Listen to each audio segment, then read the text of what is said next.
Hi, you're watching Bread and Roses, a weekly political social television magazine on New Channel TV. I'm Maryam Namazie and I'm presenting this week's program with my wonderful co-host Fariborz Pooya. Hello. In this week's program, we're going to be discussing the issue of whether gay rights and equal rights for gay people is possible in places like Iran, the Middle East and North Africa. We've got a wonderful interview with Terry Sanderson, who's the president of the National Secular Society and the author of 9 books on gay rights issues. It's a wonderful interview, you're going to love it. And we also, of course, have the usual shocking news of the week as well as the insane fatwa of the week. Before we go into our program though, let's listen to a short background clip on this week's issue. Stay with us. The gay rights movement in Britain and Europe is a clear example of immense changes secured in a short time period as a result of social revolution. Gay people have managed to secure all the legal rights available to citizens in Europe. However, gay people continue to face discrimination in many countries and even the death penalty under Sharia law in places like Iran. I suppose the question of this week's program is whether rights can be secured, equal rights, as it is in Europe for gay people in a place like Iran, in the Middle East and North Africa. In my opinion, it's impossible under an Islamic regime, under any form of theocracy. And in places where we've seen the securing of equal rights, whether it's rights for gay people, for women, for minorities, for atheists, for free thinkers, dissenters, and so on and so forth, it has often been directly and intrinsically linked with the secularization of society. I don't know if you agree, Fariborz. I agree. The complete establishment of the rights, like other civil rights in countries like Iran and North Africa, it requires a precondition that the religious state doesn't exist. You're right, but that doesn't stop people sort of forming the fundamentals and the bases within society. And we could see that that's already started. There's a nascent sort of gay right movement in Iran, in Middle East, in North Africa, and they've actually started to openly start debate in the many sort of gay rights groups in Iran already, both underground and abroad, and I think it's quite widespread.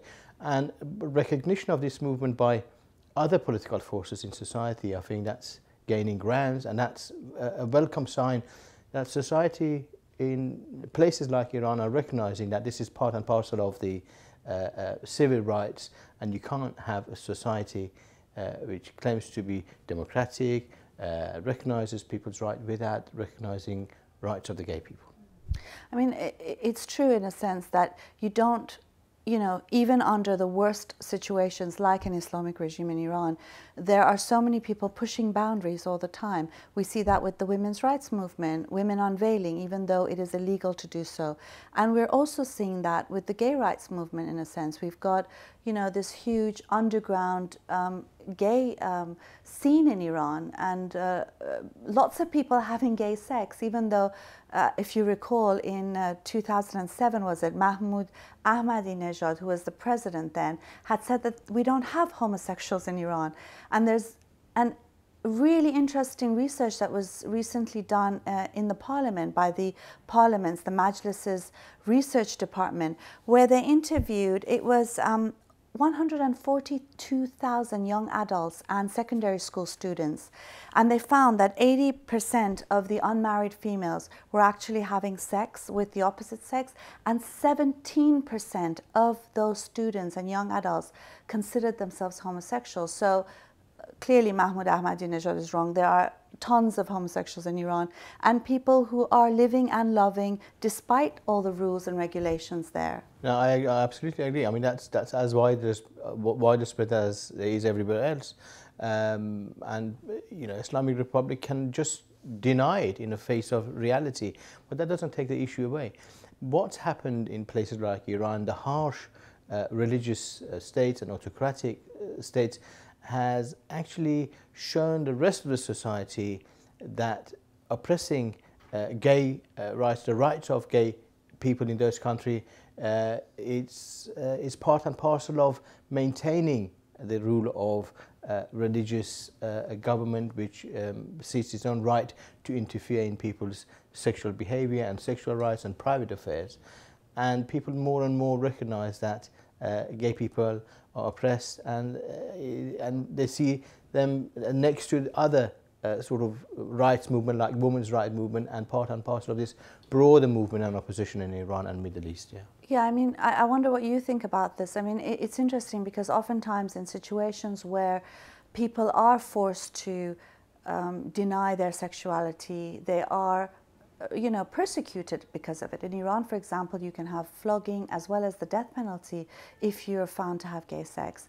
Irrespective, there's a backlash oftentimes, and you find that people are having more sex, as you can see with the statistics in Iran, and you hear a lot of young people saying that the sort of having sex is a way of resistance and dissent in extent, because, a lot of things that aren't allowed in society in Iran are done in the bedroom and in the privacy of people's home, and obviously sex is one of them. Let's go together and listen to this wonderful interview we did with Terry Sanderson. There's a lot of really important information on, the importance of secularism for gay rights, but more importantly, how one can be a happy homosexual. He's written a book on it, and also how to treat your gay child, how to treat yourself as someone who's gay, how to love yourself and to recognize, the reality of who you are. Let's listen to this interview. Don't go away.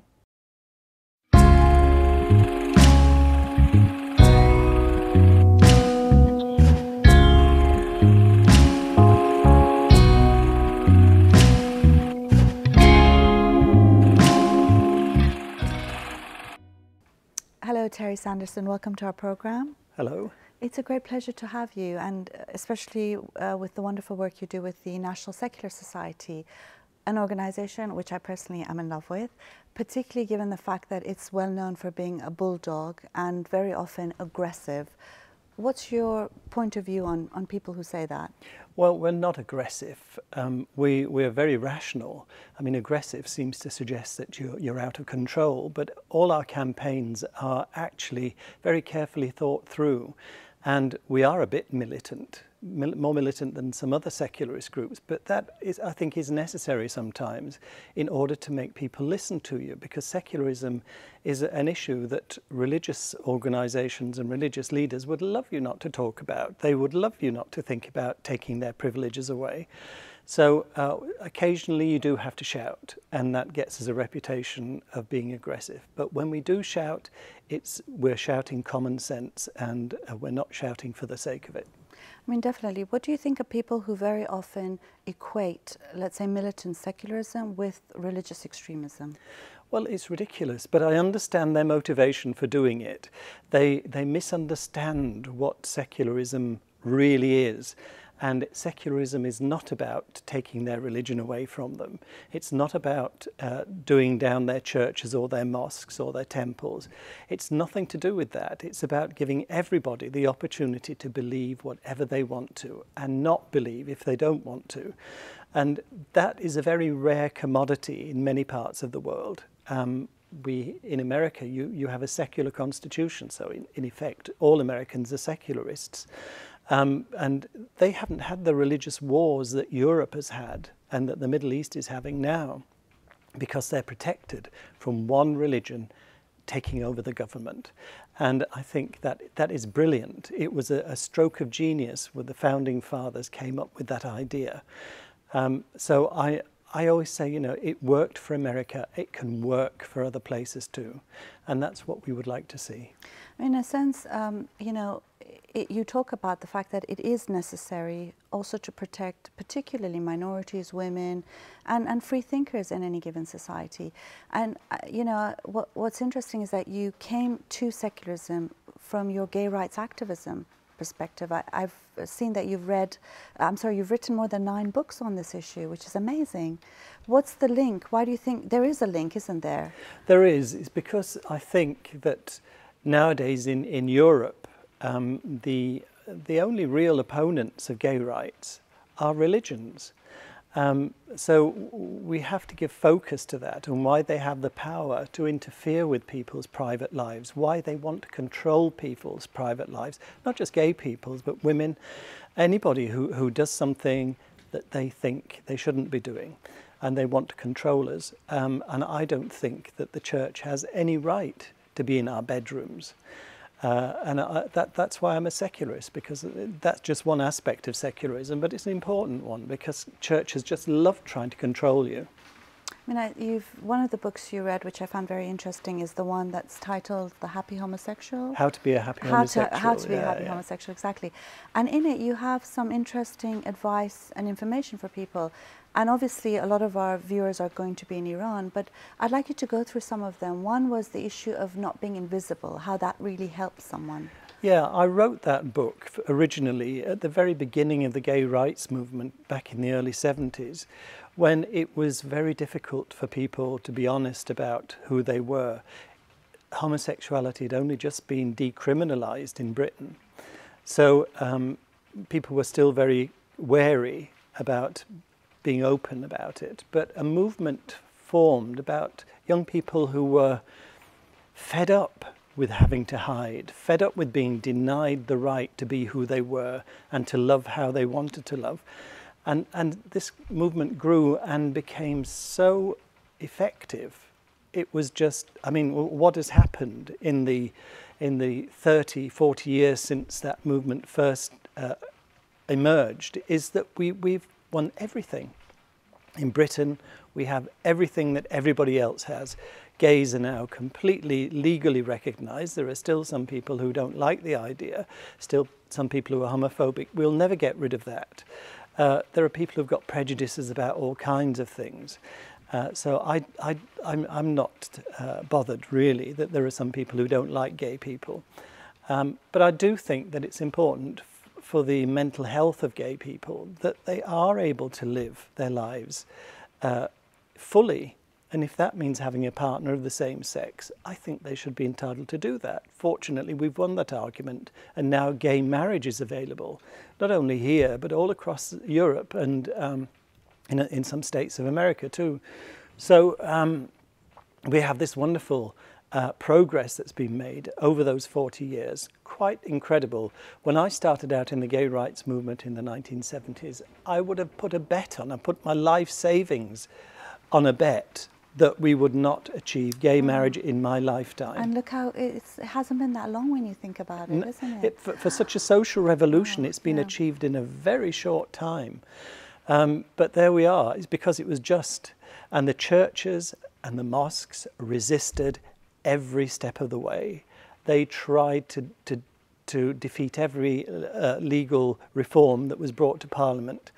They failed ultimately. They succeeded on occasions, you know, they won battles, but ultimately we won the war. And I think that is an example that secularists can now take to heart. Social change is possible. Yeah, I mean, it's interesting. There's a million questions that are coming to mind right now. If I can just focus on this issue for a second, I mean, what sorts of things do you think could translate in countries like the Middle East and North Africa, where, you know, homosexuality is considered a crime, it's punishable by death in some instances? I know they're not obviously very similar situations, but I'm sure there are some lessons that can be learned and taught. Yeah, there are, and unfortunately, there's no easy way around it. Somebody's got to be brave and take the first steps. And I know that they are beginning to do that in Iran, that you have a nascent gay movement beginning to emerge. But it's very difficult because it's a different culture. It's a culture dominated by religion, a disapproving religion, a lethal religion for some gay people. So, you know, taking those first steps from the closet is a very different prospect in Iran than it would be in Britain. When I did it for the first time in 1969, it was relatively easy. But somebody to do that in Iran for the first time, it is dangerous.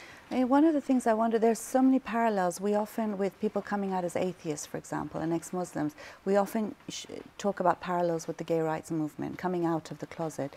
And do you think that maybe social media is going to have a positive impact on helping people come out as gay? It can do, but ultimately it's a personal thing. You cannot do it electronically. You know, you can make the announcement that you're homosexual, but in the end, it's your mum and dad who matter. It's your brothers and sisters, your friends, your work colleagues. They're the ones who have to accept and to make you a whole person who's free. And I think you can't do that by social media. You could send them an email, and I know some people have done that, or write a letter, but it's not the same as sitting down with mum and dad and telling them and having it out and getting through the difficulties and the bad reactions, because you can. And you do, and it happens all the time. Just yesterday, I noticed on YouTube there was a video of a young man who'd set up a camera in his bedroom, then invited his mum in and said, "Mum, I'm gay." Mum had said, "I love you still, you know, and nothing will stop me loving you." She said, "By the way, I've got something to tell you. I've got a girlfriend." So, you know, all kinds of things can happen on this journey. Sometimes it's difficult and hard, sometimes it's very easy. You don't know till you do it. But the reward is that you have a full, honest, open life that you can live with your partner. And I think that is so important, because I've seen so many people go through lives denying and refusing to come out of the closet, living a lonely old age where they've never experienced the wonderful feelings that loving another person bring. So nobody should deny themselves that. And even if you have to do it because of cultural circumstances, if you have to do it secretly and behind closed doors, try to do it, because you'll be a better, more whole, happier person. So although my book was called How to Be a Happy Homosexual, I think it would be more honest to say how not to be an unhappy homosexual.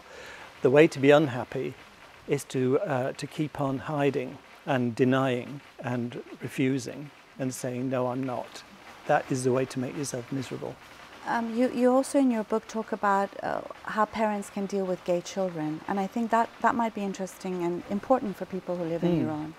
Well, in my book, which I called How to Cope If Your Child is Gay, the first thing I said on the front page was, do not do anything precipitous. Don't kick your child out. Don't sort of abandon them and tell them to leave the house and never darken our doors again. Don't do anything like that.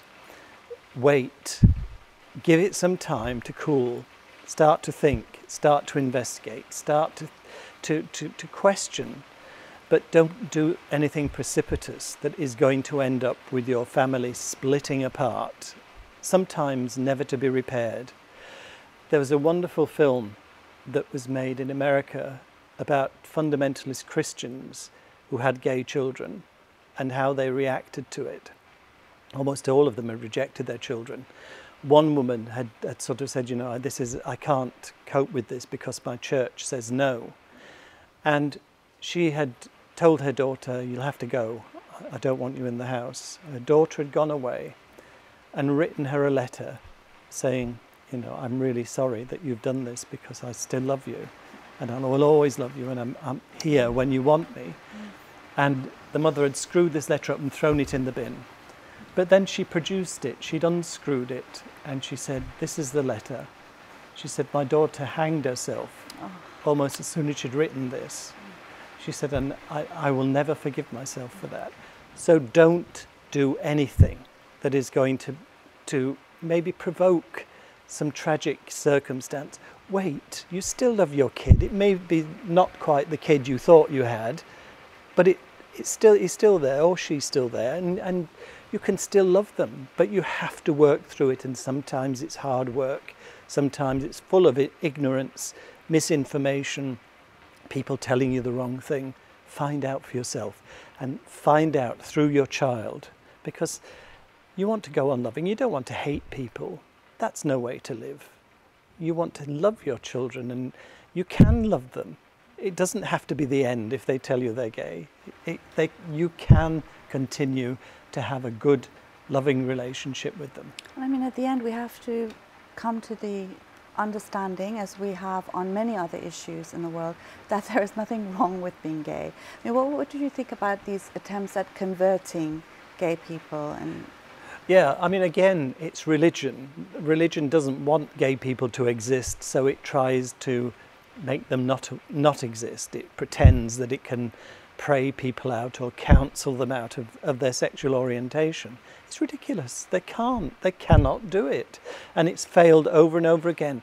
And in fact, some of the leaders of the ex-gay movement in America, where all this originated, have come out now and said, no, it doesn't work, and I want to apologise to all the people we've tortured over the years, trying to persuade them out of their sexuality, making them feel even more guilty about it, making them miserable. It didn't work. It doesn't work. We've given up.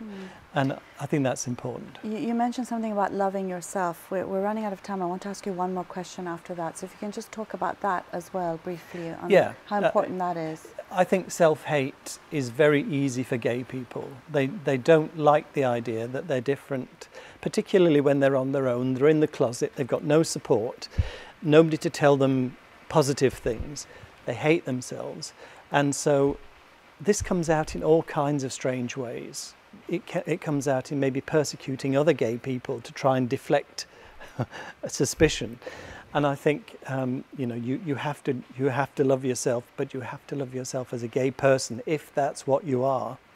You know, sometimes it takes a long time to come to terms with it. But if you don't love yourself as a gay person, you will hate yourself. And I think it's most important to work through that. Again, very difficult for some people, very easy for others. Last question is, you mentioned all the advances of the gay rights movement in Europe and the West in general. Do you think that movement has a responsibility to the gay rights, the burgeoning, the nascent gay rights movement in Iran, the Middle East and North Africa? Yeah, absolutely. And I think that is where attention is beginning to turn now. We've done our achievements, we've got what we wanted. There's nothing else we can campaign for in Europe, really, except social acceptance, but that's something that's done on an individual basis. The focus is now turning to foreign persecution of gay people. And there's a lot of campaigning being done in the EU, in the United Nations, and in local gay groups who are trying desperately to support these emerging gay movements in places where it is very difficult and very dangerous to make this move towards an organised movement. We hope we can support them, but we're up against huge odds that were never there for the British gay movement. But like you never know, maybe in our lifetime. Maybe. Thank you very much, Terry. All right, thanks.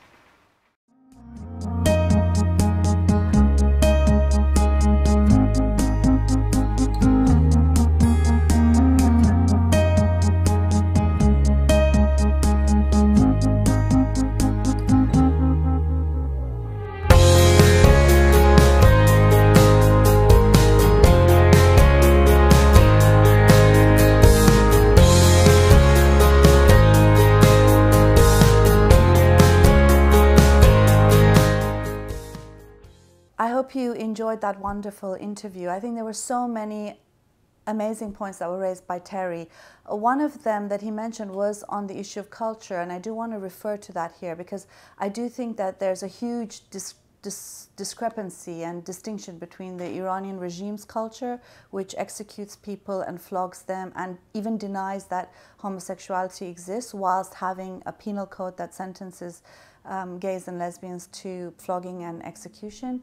On the other hand, you've got, a large number, a very young population. 70% of the population in Iran is under 30. You've got a very young population and large numbers of people who are gay, who have gay sex and are accepted for being gay. If you see some of the documentaries and interviews with gay people, you do see that there is this coming out as it is, and how social media has helped with this. Absolutely. I think one of the things about this interview is that it's so clear. I think Terry's interview is so warm, so loving in a way, and it's amazing. And I need to really congratulate yourself and Terry. I think that's a brilliant interview. The striking thing for me for the interview was when Terry is explaining and advising parents who find the children are gay and they have the conversation and say, look, do not abandon your children, think about it.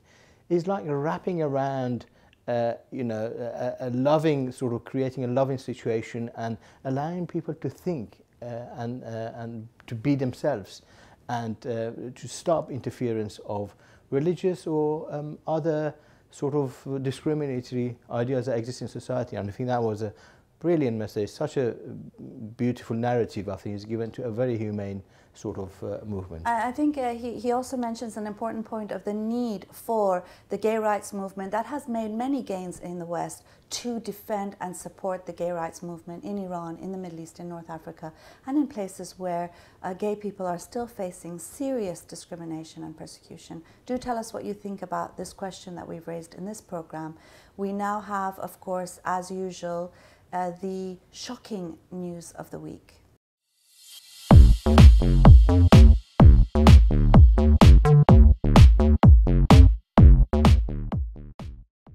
We've got three pieces of shocking news of the week. One is news that ISIS terrorists have executed in public a women's rights campaigner and a lawyer, Samira Salih al-Nuaimi, merely for criticizing them on Facebook.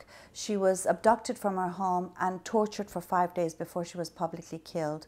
You've got an Iranian court who has sentenced 4 workers from Razi petrochemicals plants to 6 months imprisonment and 50 lashes, merely for defending workers' rights and strikes in that plant. They were found guilty of disturbing public order.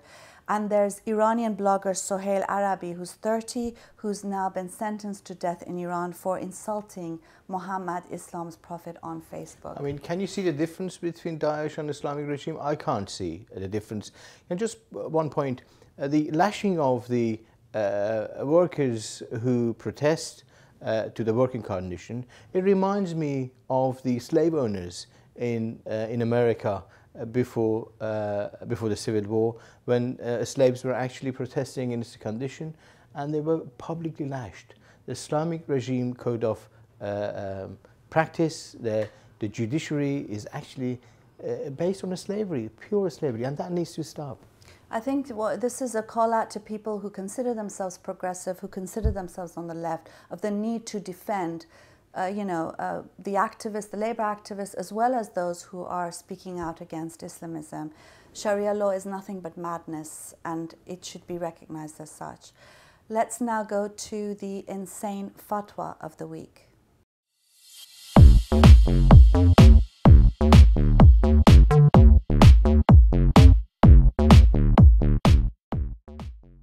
In this week's fatwa of the week, we've got an Egyptian preacher, and he's vice president of the Salafist call. His name is Yasser Borhami, and he's issued a fatwa that's saying if your wife is being raped and you feel your life is in danger, if you have to go and defend her, let her get raped, because it's nothing more than your pocket being mugged, basically, because she's your property.